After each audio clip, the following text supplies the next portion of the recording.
All right, guys, Shotty T here with an Alliance War video. This is number 7. Happy belated Thanksgiving to all and happy Cyber Weekend. And boy, if you're a Thronebreaker, you're excited. If you're a Cavalier, you're like, screw this game.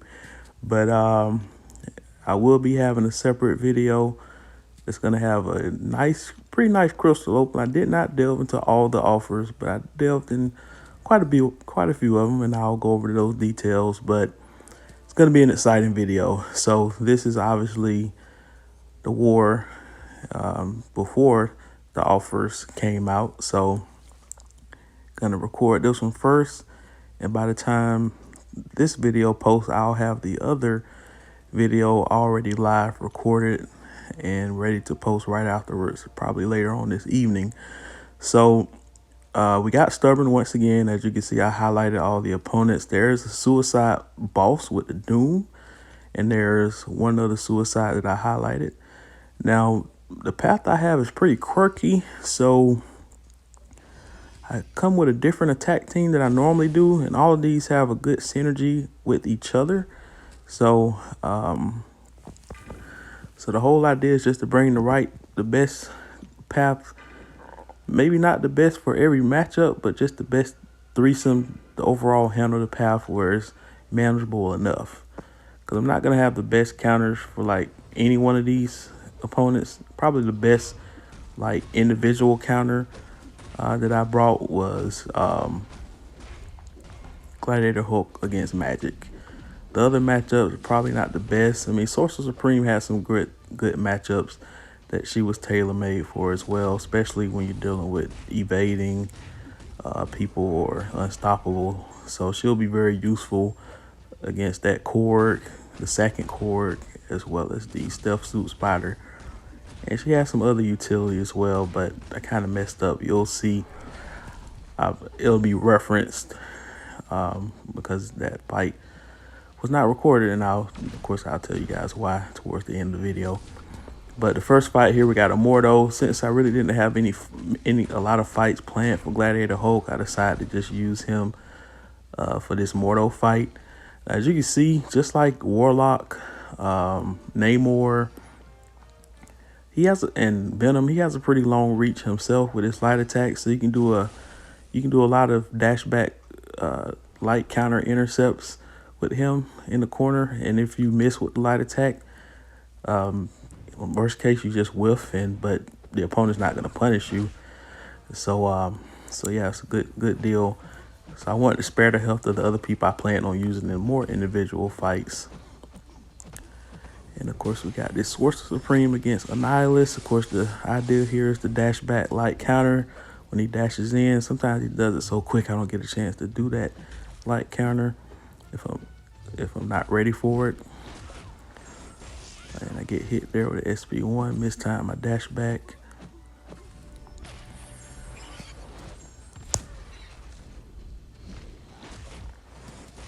And technically mistimed again, but I was far enough where it didn't hit me.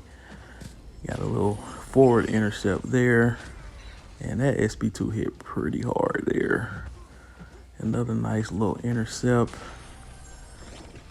The intercept game is on point early on. And we're just going to go ahead and throw another special. Figured that'll kill him, even if he was blocking. And this is the second war I've brought Sorcerer Supreme, so obviously just still getting the hang of her. But she's a pretty fun character to play with. So, I guess I forgot to turn off the recorder after this fight. But the next fight is going to be against Havoc.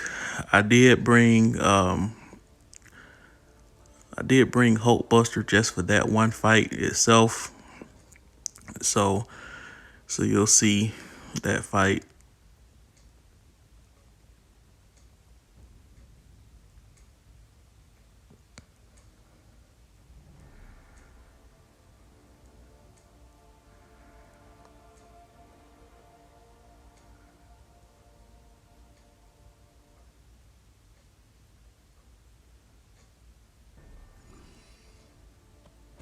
All right, there we go.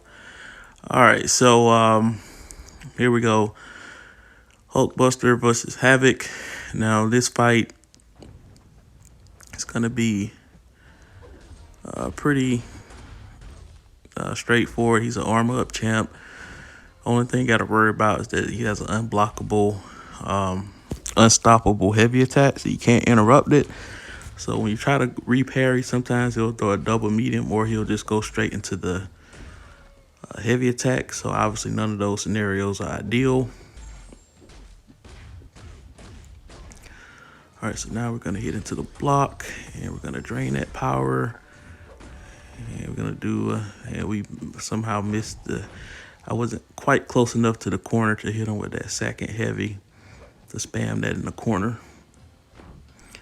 But as you guys saw in my Abyss videos, he was a pretty good counter for Havoc in the Abyss, and that SP1 just too close for me to dodge the first two beams. But like I said, I didn't have Hulkbuster planned for many fights, so health loss there is not a big deal. So next fight here, we're gonna have Korg. Now this is gonna be Sorcerer Supreme here. And this is also a good idea, just to get an idea of how it would be in the next Korg fight. Now this fight didn't go as well as the other one. It's probably, the main reason why is probably this particular Korg probably had a bigger, obviously a higher SIG level than the 6-star version. And there were a couple of mistakes I made when he was unblockable right there, and I almost flirted with 3 bars of power.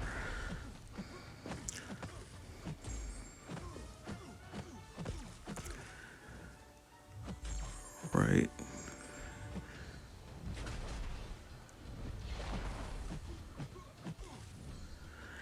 And we decided to go to the SP3 with the armor rune, so it gives me some regeneration into the block and also a little bit of passive regeneration throughout, so I can heal some of that health back. Not really worrying about damage output at this moment, even though this fight does end up taking a little longer than normal.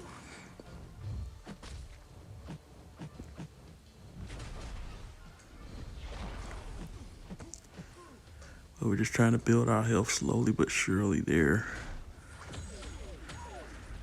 And missed time the last part of the SP1, then I got backdraft intercepted by the computer. That's usually something we do to the computer, not vice versa. So we're getting hit more times than we are normally accustomed with there. And obviously, normally I'm intercepting right there, especially as I'm watching this video, but I guess just my health was so low and wasn't the best confidence at this point, given the mistakes I was making. I didn't want to try any advanced level stuff. Try to just keep it simple, parry, finish the fight. Hey, if any of you guys want tips on certain champs, let me know as well. But anyway, back to the fight.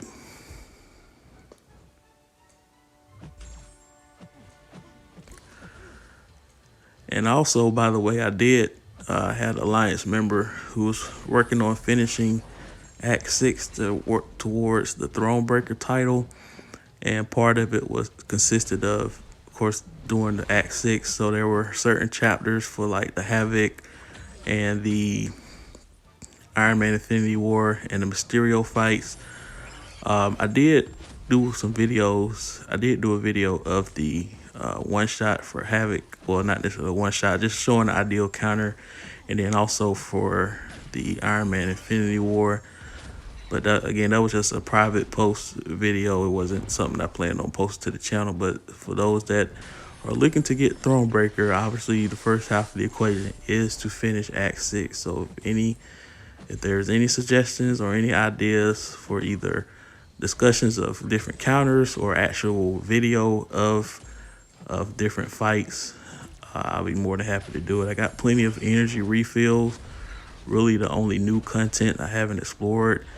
The only content I haven't explored is, of course, the last 2 Paths of the Abyss, and of course Act 7, whenever that comes out. I think it's supposed to come out in December, along with other new rollouts and buffs. So pretty excited about that to give myself finally something to do in the game other than monthly event quests. And really with that, I'm only doing Cavalier difficulty, and because I called myself wanting to do just the completion of the uncollected, but there are no completion rewards for the whole act. You can do it for each chapter.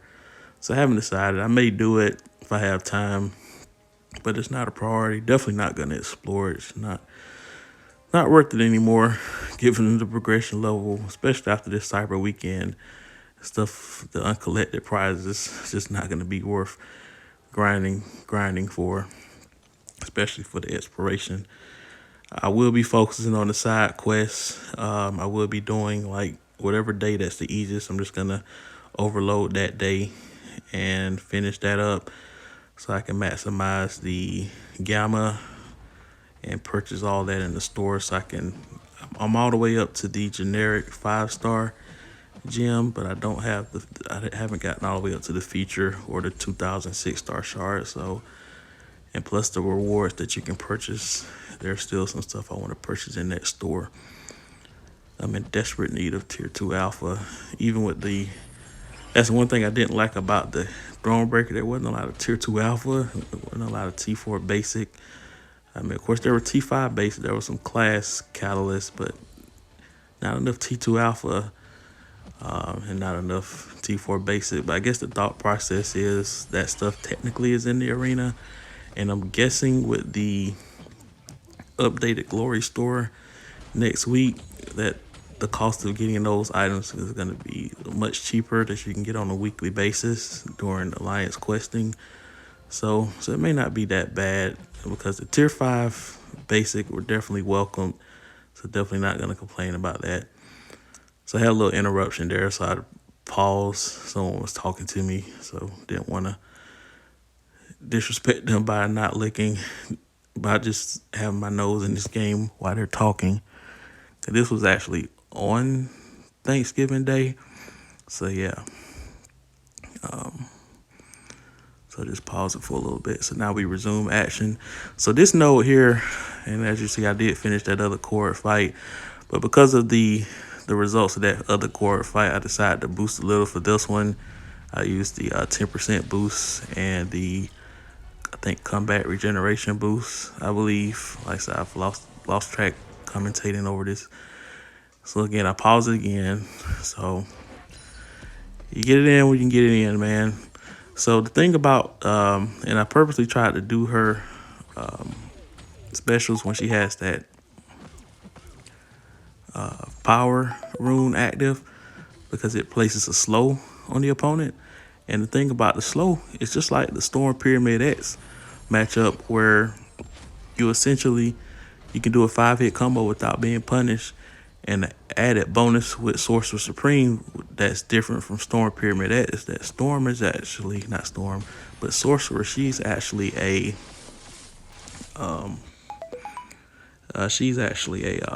stubborn attacker. So I can actually dex the SP1, because I'm doing so much parrying this fight. I have 13 charges on him, so I can immediately punish his SP1 without worrying about it not counting as any damage.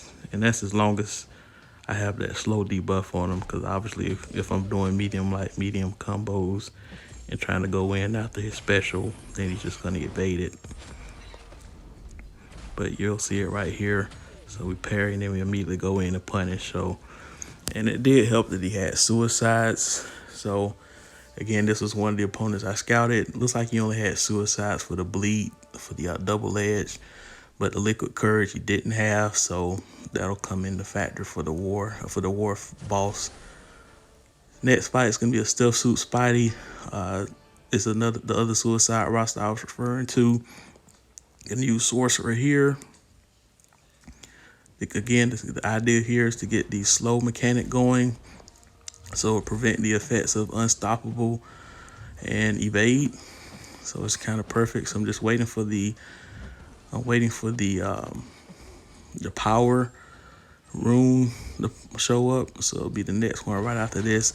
Now I probably could have made it easier for myself if I did the pre-fight to register it that way, So I decided to just go ahead and throw it right there. It's hard for the computer to punish your SP1. A human you can, but the computer, they don't really punish that. And that SP2 kind of hit hard there. But again, he has suicide, so that helps. And he's done. All right, next fight, gonna have Rhino. So this is gonna be another fight that I'll use Hulkbuster for, mainly because he's a XL champ, so that helps. So when you do parry, you don't have to worry about the unblockable as much. And plus he's stubborn, so I can safely evade this SP1 and go right in without it not costing any damage. Now I did fight against Rhino before with Hulkbuster, and the thing about it, it's hard to do that spam heavy in the corner, because if he decides to charge at you, if you're too far back, you're not able to intercept. Now I got a painful intercept there where I intercepted him by mistake, and I mean, it gave me credit for the passive fury, but I mean, I got crushed health wise. And of course the attack rating was even higher because he had debuffs on him.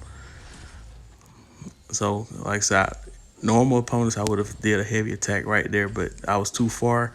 If he would have tried to immediately attack as he got up, it would have been a charging attack that I couldn't stop. So health was too low to risk getting hit. All right, so next fight here is going to be Magic. This is what I brought Gladiator Hulk for. Like I said, he has great synergy with Hulkbuster and Sorcerer Supreme. Sorcerer more so give longer duration of stun time. And again, as you can see, when I do my little combos, I'll do a combo and then a light counter, especially if the opponent cooperates. If they don't, like I said, I'm just whiffing that air. They're not going to punish me. And this Magic, this profile, this guy has a high level of Mystic Dispersion. I'm guessing it's at least 4 out of 5, possibly 5 out of 5. Because every time I have a debuff that expires, like, there's a big chunk of power that pops up. So it's just prompting Limbo more often. But as you can see with Gladiator Hulk, every time Limbo pops, I have that Face Me that pops up, so it mitigates a huge chunk of that Limbo damage. So that's why, like, if this was an opponent that took Limbo damage, my health would probably be it'll be below 50% easily by now, especially the amount of times that Limbo is propped up, because it's being aided with you see how much power that she gained there just from that Limbo. So now we're just trying to Innervate, and I found out the Innervate doesn't help against Mystic Dispersion. Still, I guess it just doesn't count against that because she still gained power. So this is kind of an annoying fight if you don't have Gladiator Hulk. I guess the only other people that you probably want to use for this fight is like Blade with the full synergy with Ghost Rider. Well, I guess you don't need it with Ghost Rider because Blade, she's a dimensional being, so you don't need Blade. You don't need Ghost Rider. But if you have Starkey to kind of enhance the danger sense, he would probably be the next best option on this node. Or someone that just completely ignores the power gain like Quake or Dormammu in a way. So those are probably the best matchups there. So as you can see, the war on paper looks pretty close, but as you can see in RBG, they committed everyone to the left side, so they left out the complete middle and the right side in tier 2. They had a time in tier 1, and I'll show you some highlights, one particular fight. So because of that, all we had to do was just finish, and we won. So that Killmonger fight, I did use Sorcerer Supreme, but the thing is, the first fight, like I said, I was trying to get used to the dynamics, but the second time was much cleaner. So hopefully next time I'll be able to show a cleaner one-shot video. Because the idea is to let him build a stubborn up while I build up to my SP3 with the armor. So that way every time I throw a special, it armor breaks him, so I don't have to worry about reverb. But anyway, that's the fight there. The very first fight in Tier 1, Blade got 5 kills. So kind of crazy. But we did win the war, and defense really did it more so than anything, took the pressure off the offense. But please like, share, subscribe, and enjoy your openings.